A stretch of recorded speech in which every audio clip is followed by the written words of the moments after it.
Assalamualaikum. Saya akan membacakan naskah Nasib Sial Seorang Badut.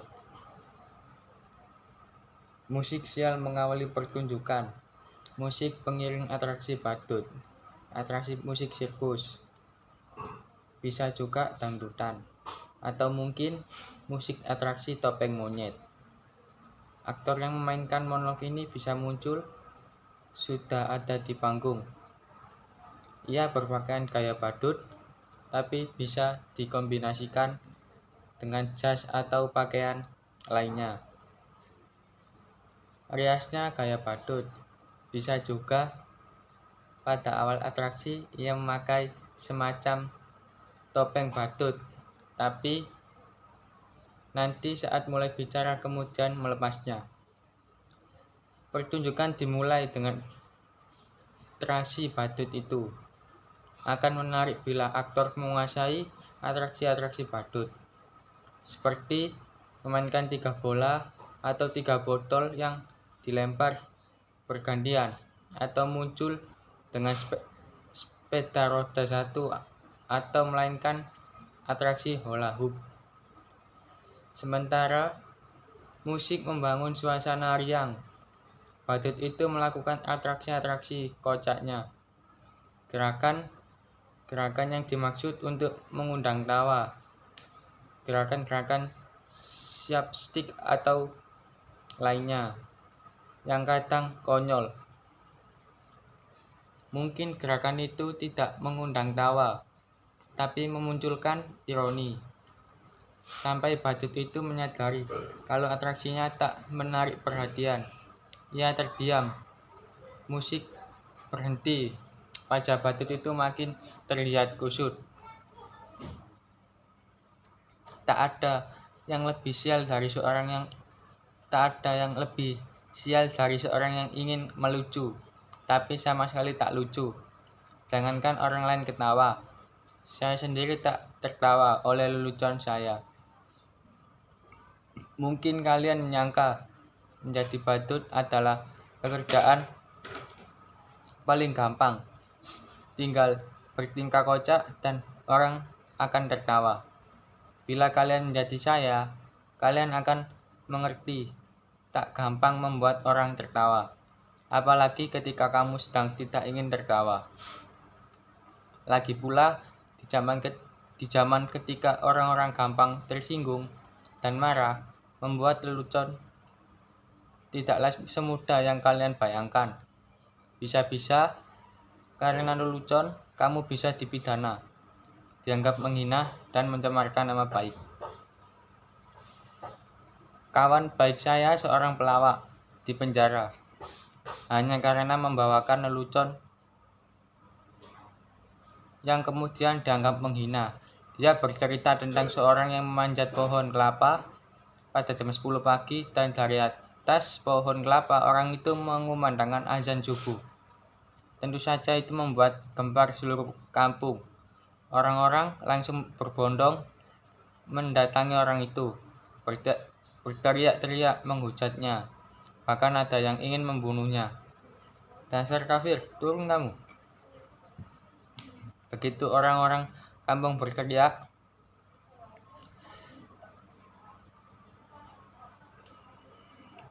marah, berani-beraninya kamu melakukan penghinaan. Azan subuh jam 10 pagi. Dasar orang aneh, kafir. Tapi dengan tenang orang itu menjawab, loh siapa yang aneh? Siapa yang kafir? Coba kalian pikir, saat azan subuh jam 4 di masjid, tapi tak ada satupun yang kalian datang.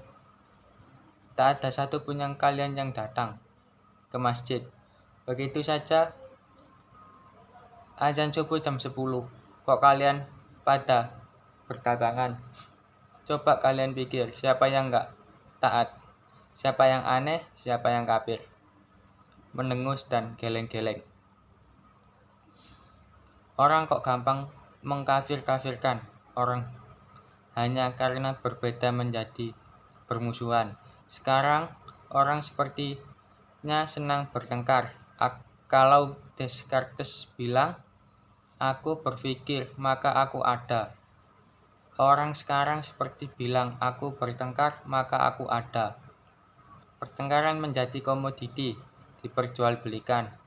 Bahkan seringkali diberi pembenaran atas nama keyakinan. Ayat-ayat digunakan untuk kepentingan kekuasaan.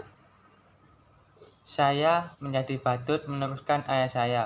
Dulu ayah saya juga seorang badut. Karena bapak saya badut, saya pun jadi badut. Sekarang kan sedang ngetren, anak meneruskan orang tuanya. Kalau bapaknya presiden, ya anaknya pingin jadi presiden. Enggak, Din, anaknya nyalon jadi gubernur. Bahkan ada yang nyalon jadi wali kota. Dulu kata bapak saya, jadi badut itu lumayan enak, penghasilan lumayan. Bapak saya sering diundang karena orang-orang butuh hiburan, badut dan pelawak. Dianggap masih lucu lah. Kalau sekarang pelawak saja kalah lucu kok sama politikus. Terdiam sesaat, musik membangun suasana. Badut itu mendadak terhenyak, menatap ke satu arah seakan ada yang mendadak muncul. Badut itu merapikan diri agak gugup, lalu mendekati.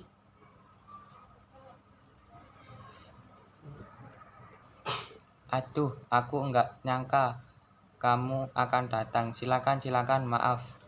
Berantakan. Menyodorkan kursi panjang, kursi yang biasa ada di warung. Duduklah. Mau minum apa? Atau mau makan apa? Ia mencari-cari makanan di antara barang-barangnya yang berantakan, tapi tak menemukan makanan apapun. Kamu nggak haus? Nggak lapar? Syukurlah. Kebetulan saya tak punya apa-apa, tapi bisa pesan GoFood kok. Tapi kamu yang bayar ya. Lalu bicara kepada penonton.